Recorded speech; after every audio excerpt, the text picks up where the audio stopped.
ओम शांति। 25 सितंबर 2024 के ईश्वरीय महावाक्य। पहले एक नज़र मुरली के मुख्य पॉइंट पर।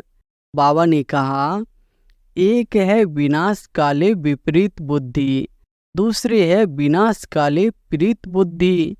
आगे तुम भी कहते थे ईश्वर सर्वव्यापी है, पत्थर भीतर में है।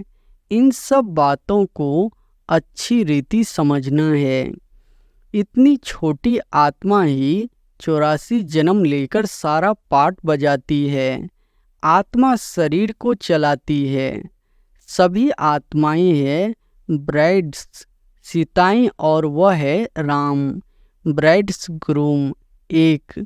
वो लोग फिर सभी को ब्राइड्स ग्रूम कह देते हैं। आत्मा ही बेहद के बाप की गिलानी करती है। बाबा, आप कछमछ अवतार हो, श्री कृष्ण को भी गिलानी की है। रानियों को भगाया, यह किया, माखन चुराया। और फिर बाबा ने कहा, बाप ही पतित पावन सर्वशक्तिमान ऑथोरिटी है। जैसे साधु संत आदि जो भी है, उनको शास्त्रों की ऑथोरिटी कहते हैं। सभी भक्ति मार्ग के शास्त्र है। मैं कोई शास्त्र थोड़े ही सुनाता हूँ, मैं तो तुमको मुख से सुनाता हूँ, तुमको राजयोग सिखलाता हूँ, जिसका फिर भक्ति मार्ग में नाम गीता रख दिया है। अपने को आत्मा समझो। यह शरीर तो मिट्टी हो जाता है, आत्मा अविनाशी है। शरीर तो घड़ी घड़ी जलता रहता है। आत्मा एक शरीर छोड़ दूसरा लेती है। वास्तव में होना चाहिए शिव जयंती, परंतु जयंती कहने से माता के गर्भ से जन्म हो जाता है, इसलिए शिवरात्रि कह देते हैं। और फिर लास्ट में बाबा ने कहा, मनुष्य में बहुत अज्ञान है। बाप, ज्ञान सूर्य, ज्ञान सागर आते हैं तो तुम्हारा भक्ति मार्ग का अज्ञान मिट जाता है। काम अग्नि काला बना देती है। योग अग्नि अर्थात शिव बाबा की याद कोरा बनाती है। श्री कृष्ण का नाम भी रखा है श्याम सुंदर। क्राइस्ट से 3000 वर्ष पहले पैराडाइज था। इन गॉड गॉडेज का राज्य था। भारत ही प्राचीन था। इस राजयोग से लक्ष्मी नारायण ऐसे बने थे। वह राजयोग फिर बाप ही सिखला सकते हैं। विनाश काले प्रीत बुद्धि जो है, सिवाय बाप के और कोई को याद नहीं करते हैं, वही ऊंच पद पाते हैं। इसको कहा जाता है बेहद की स्कॉलरशिप। तुम पूरा याद नहीं करते हो, तब खुशी नहीं ठहरती है। और अब सुनते हैं महावाक्यों को विस्तार से।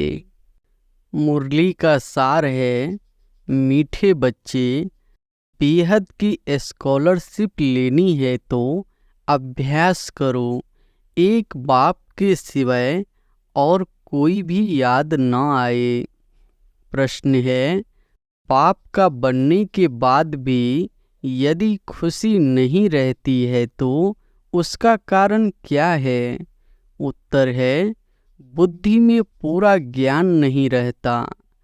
बाप को यथार्थ रीति याद नहीं करते।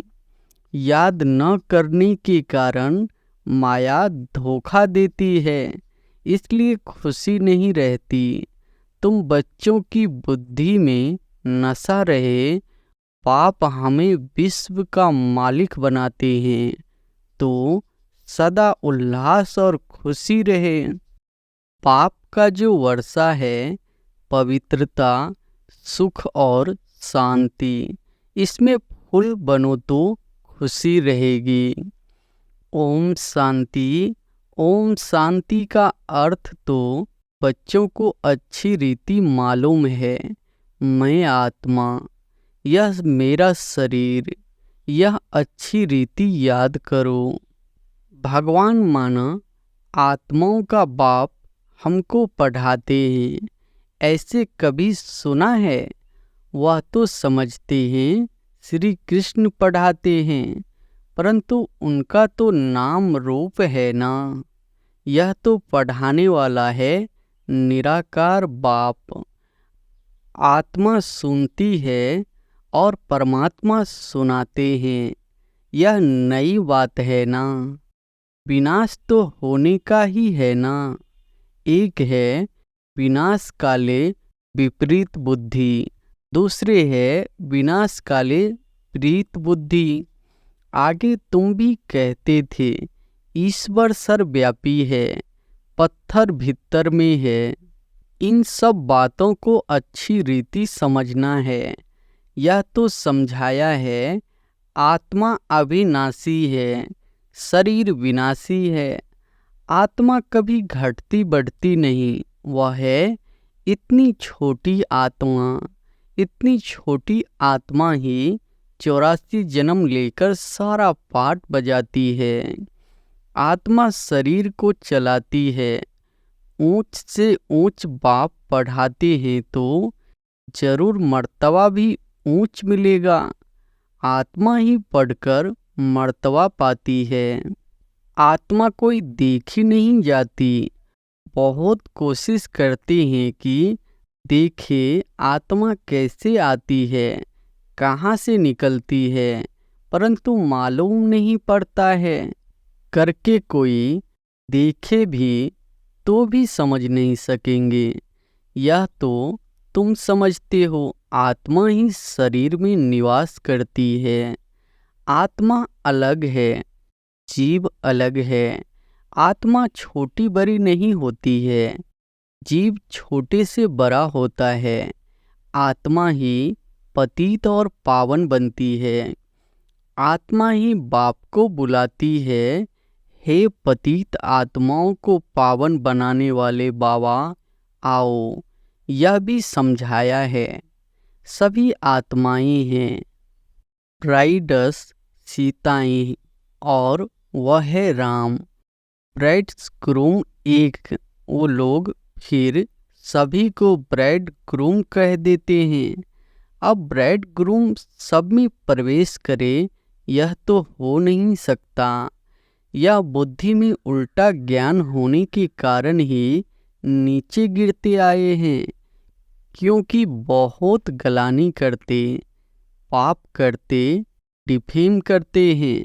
बाप की बहुत भारी निंदा की है। बच्चे कभी बाप की गलानी करेंगे क्या? परंतु आजकल बिगड़ते हैं तो बाप को भी गाली देने लगते हैं। यह तो है बेहद का बाप। आत्मा ही बेहद के बाप की गलानी करती है। बाबा आप कछमछ अवतार हो। श्री कृष्ण की भी गलानी की है, रानियों को भी भगाया। यह किया, माखन चुराया।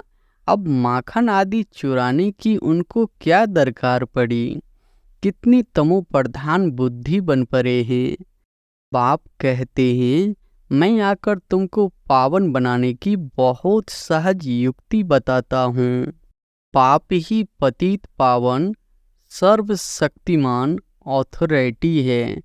जैसे साधु संत आदि जो भी है उनको शास्त्रों की ऑथोरिटी कहते हैं। शंकराचार्य को भी वेदों शास्त्रों आदि की ऑथोरिटी कहेंगे। उनका कितना भाव का होता है। शिवाचार्य का तो कोई भाव का नहीं, इनके साथ कोई पलटन नहीं। यह तो बैठ सभी वेदों शास्त्रों का सार सुनाते हैं। अगर शिव बाबा भाव का दिखाए तो पहले इनका ब्रह्मा का भी भाव का चाहिए, परंतु नहीं। बाप कहते हैं मैं तो तुम बच्चों का सर्वेंट हूँ। बाप इनमें प्रवेश कर बच्चों को समझाते हैं कि बच्चे तुम पतित बने हो, तुम पावन बन फिर 84 जन्मों के बाद पतित बन गए हो। इनकी ही हिस्ट्री ज्योग्राफी फिर से रिपीट होगी। इन्होंने ही 84 जन्म भोगे हैं, फिर उन्हें ही सतो प्रधान बनने की युक्ति बताते हैं। पाप ही सर्वशक्तिमान है। ब्रह्मा द्वारा सभी वेदों शास्त्रों का सार समझाते हैं। चित्रों में ब्रह्मा को शास्त्र दिखाते हैं, परंतु वास्तव में शास्त्रों आदि की बात है नहीं। न बाबा के पास शास्त्र है, न इनके पास, न तुम्हारे पास शास्त्र है। यह तो तुमको नित्य नई नई बातें सुनाते हैं। यह तो जानते हो कि सभी भक्ति मार्ग के शास्त्र है। मैं कोई शास्त्र थोड़े ही सुनाता हूँ, मैं तो तुमको मुख से सुनाता हूँ, तुमको राजयोग सिखाता हूँ, जिसका फिर भक्ति मार्ग में नाम गीता रख दिया है। मेरे पास व तुम्हारे पास कोई गीता आदि है क्या? यह तो पढ़ाई है। पढ़ाई में अध्याय, श्लोक आदि थोड़े ही होते हैं।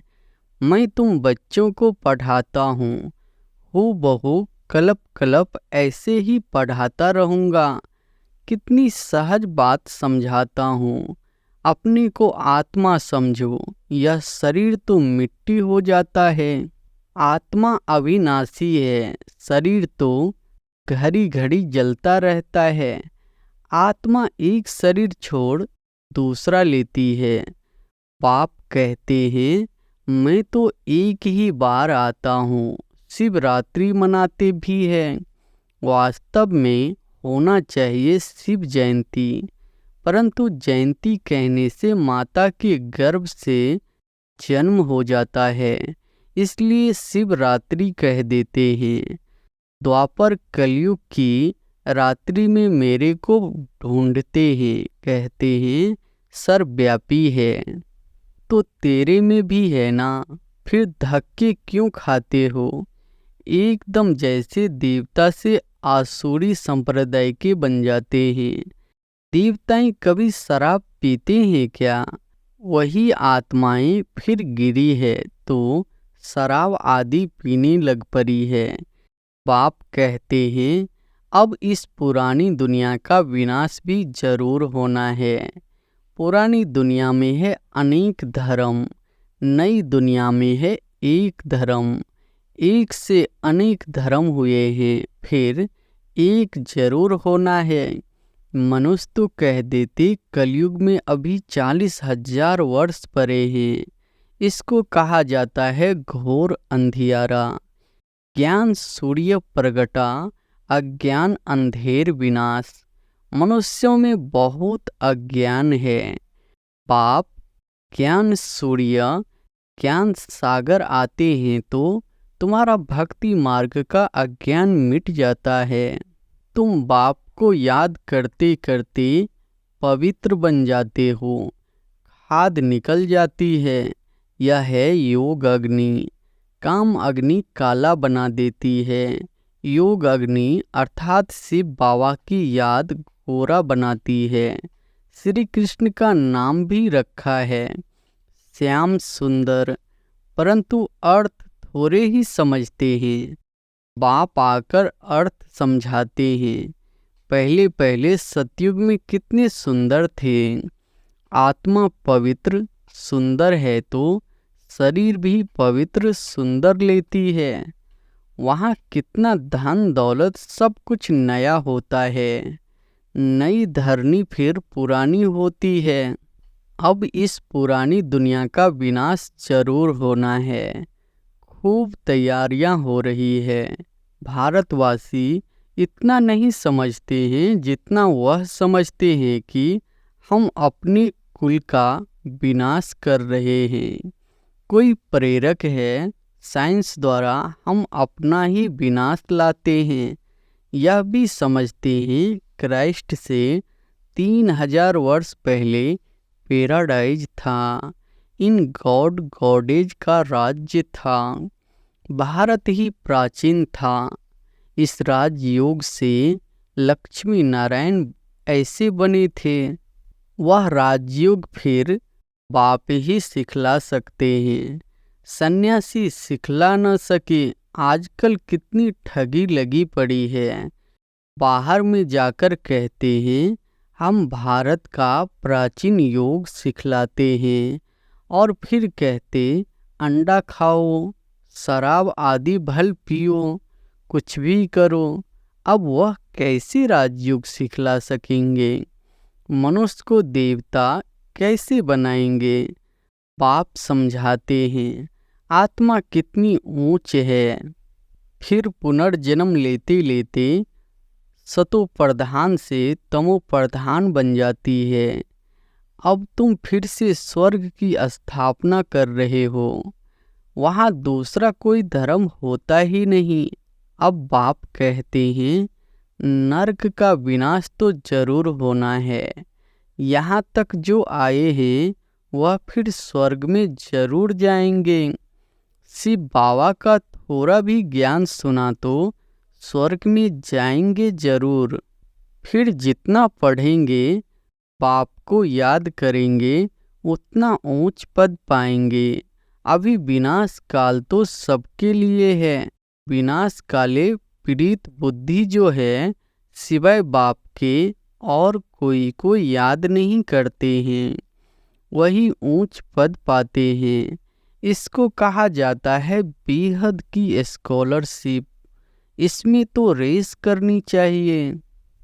यह है ईश्वरीय लॉटरी। एक तो याद, दूसरा दैवी गुण धारण करने हैं और राजा रानी बनना है तो प्रजा भी बनानी है। कोई बहुत प्रजा बनाते हैं, कोई कम प्रजा बनती है सर्विस से। म्यूजियम, प्रदर्शनी आदि में ढेर प्रजा बनती है। इस समय तुम पढ़ रहे हो, फिर सूर्यवंशी चंद्रवंशी डिनेस्टी में चले जाएंगे। यह है तुम ब्राह्मणों का कुल। बाप ब्राह्मण कुल एडॉप्ट कर उन्हों को पढ़ाते हैं। बाप कहते हैं मैं एक कुल और 2 डिनेस्टी बनाता हूँ। सूर्यवंशी महाराजा महारानी, चंद्रवंशी राजा रानी। इन्हों को कहेंगे डबल सिरताज। फिर बाद में जब बिकारी राजाएं होते हैं तो उनको लाइट का ताज नहीं होता। उन डबल ताज वालों के मंदिर बनाकर उनको पूजते हैं, पवित्र के आगे माथा टेकते हैं। सतयुग में यह बातें होती नहीं। वह है ही पावन दुनिया, वहाँ पतित होते नहीं। उसको कहा जाता है सुख धाम, वैसलेस वर्ल्ड। इसको कहा जाता है विशेष वर्ल्ड। एक भी पावन नहीं। सन्यासी घरबार छोड़ भागते हैं। राजा गोपी चंद का भी मिसाल है ना। तुम जानते हो कोई भी मनुष्य एक दो को गति सदगति दे नहीं सकते हैं। सर्व का सदगति दाता मैं ही हूँ। मैं आकर सबको पावन बनाता हूँ। एक तो पवित्र वन शांति धाम चले जाएंगे और दूसरे पवित्र वन सुख धाम में जाएंगे। यह है अपवित्र दुख धाम। सतयुग में बीमारी आदि कुछ भी होती नहीं। तुम उस सुख धाम के मालिक थे, फिर रावण राज्य में दुख धाम के मालिक बने हो। बाप कहते हैं कलप कलप तुम मेरी श्रीमत पर स्वर्ग स्थापन करते हो, नई दुनिया का राज्य लेते हो, फिर पतित नरकवासी बनते हो। देवताएं ही फिर भिखारी बन जाते हैं, वाम मार्ग में गिरते हैं। मीठे मीठे बच्चों को बाप ने आकर परिचय दिया है कि मैं एक ही बार पुरुषोत्तम संगम युग पर आता हूँ। मैं युगे युग तो आता ही नहीं हूँ, कल्प के संगम युगे आता हूँ, न कि युगे युगे। कल्प के संगम पर क्यों आता हूँ? क्योंकि नरक को स्वर्ग बनाता हूँ। हर 5000 वर्ष बाद आता हूँ। कई बच्चे लिखते हैं बाबा हमको खुशी नहीं रहती है, उल्लास नहीं रहता है। अरे बाप तुमको विश्व का मालिक बनाते हैं, ऐसे बाप को याद कर तुमको खुशी नहीं रहती है। तुम पूरा याद नहीं करते हो तब खुशी नहीं ठहरती है। पति को याद करते खुशी होती है, जो पतित बनाते हैं, और बाप जो डबल सिरताज बनाते हैं उनको याद करके खुशी नहीं होती है। बाप के बच्चे बने हो फिर भी कहते हो खुशी नहीं।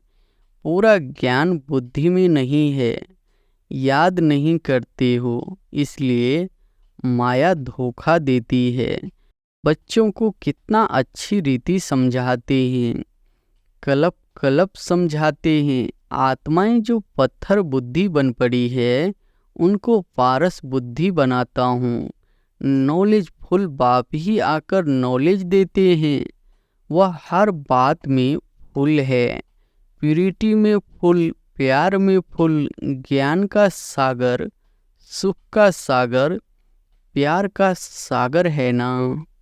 ऐसे बाप से तुमको यह वर्षा मिलता है। ऐसा बनने के लिए ही तुम आते हो। बाकी वह सत्संग आदि तो सब है भक्ति मार्ग के, उनमें एम ऑब्जेक्ट कुछ भी है नहीं। इसको तो गीता पाठशाला कहा जाता है, वेद पाठशाला नहीं होती। गीता से नर से नारायण बनते हैं, जरूर बाप ही बनाएंगे ना। मनुष्य मनुष्य को देवता बना न सके। बाप बार बार बच्चों को समझाते हैं, बच्चे अपने को आत्मा समझो, तुम कोई देह थोड़े ही हो। आत्मा कहती है मैं एक देह छोड़ दूसरी लेती हूँ। अच्छा, मीठे मीठे सिकिलधे बच्चों प्रति माता पिता बाप दादा का याद प्यार और गुड मॉर्निंग। रूहानी बाप की रूहानी बच्चों को नमस्ते। धारणा के लिए मुख्य सार पहली पॉइंट है, जैसे शिव बाबा का कोई भावका नहीं, सर्वेंट बन बच्चों को पढ़ाने के लिए आए हैं। ऐसे बाप समान ऑथोरिटी होते हुए भी निरहंकारी रहना है, पावन बनकर पावन बनने की सेवा करनी है। दूसरी पॉइंट है, विनाश काल के समय ईश्वरीय लॉटरी लेने के लिए प्रीत बुद्धि बन याद में रहने व दैवी गुणों को धारण करने की रेस करनी है। वरदान है, शुद्ध संकल्पों को घेराव द्वारा सेफ्टी का अनुभव करने और कराने वाले शक्तिशाली आत्मा भव। शुद्ध संकल्पों के घेराव द्वारा सेफ्टी का अनुभव करने और कराने वाले शक्तिशाली आत्मा भव। शक्तिशाली आत्मा वह है जो दृढ़ता की शक्ति द्वारा सेकंड से भी कम समय में व्यर्थ को समाप्त कर दे। शुद्ध संकल्प की शक्ति को पहचानो। एक शुद्ध व शक्तिशाली संकल्प बहुत कमाल कर सकता है। सिर्फ कोई भी दृढ़ संकल्प करो तो दृढ़ता सफलता को लाएगी। सबके लिए शुद्ध संकल्पों का बंधन घेराव ऐसा बांधो जो कोई थोड़ा कमजोर भी हो उनके लिए भी यह घेराव एक क्षेत्र छाया बन जाए, सेफ्टी का साधन व किला बन जाए। स्लोगन है, सबसे श्रेष्ठ भाग्य उनका है जिन्हें डायरेक्ट भगवान द्वारा पालना, पढ़ाई और श्रेष्ठ जीवन की श्रीमत मिलती है। सबसे श्रेष्ठ भाग्य उनका है जिन्हें डायरेक्ट भगवान द्वारा पालना, पढ़ाई और श्रेष्ठ जीवन की श्रीमत मिलती है। अच्छा, ओम शांति।